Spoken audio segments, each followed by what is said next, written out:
Mga ka-farmers, natapos ko na palang itanim lahat. Ano po mga ka-farmers, itanim ko na po ito po, itanim ko na lahat. Balik pa tayo mamaya kasi naubos na yung seedlings.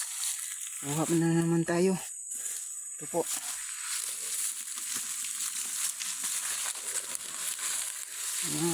mahigit 10 ata yung naitanim ko ngayon. Ito po,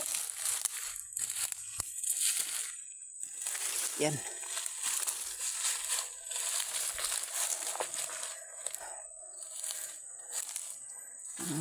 Sa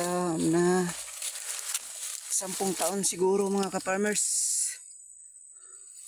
Ganda na to, lalaki na. Yan po yung ilog namin. Laki po yung ilog dito.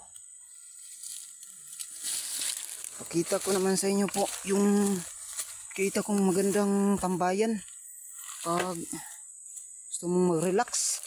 Ito po mga ka-farmers, ganda dito mga ka-farmers.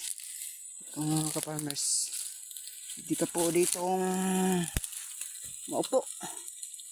Dito, dyan ang paa mo mga ka-farmers.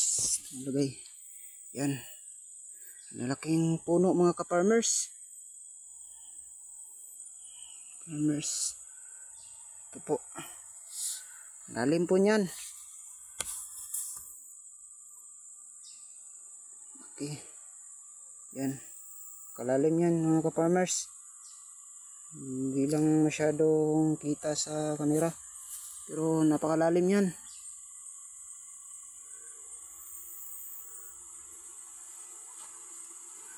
Sa mahigit 100 metro ata, o higit pa, kalalim po. Gubat pa to mga ka-farmers. Yan.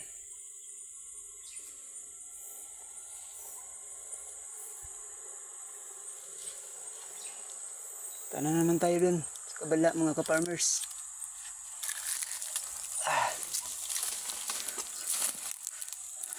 Po, may ano tayo, may tatanggalin tayong puno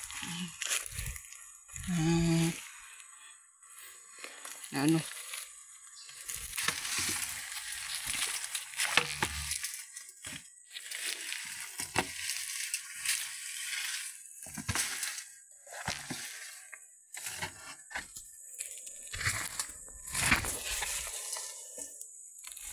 tingnan nyo mga ka-farmers.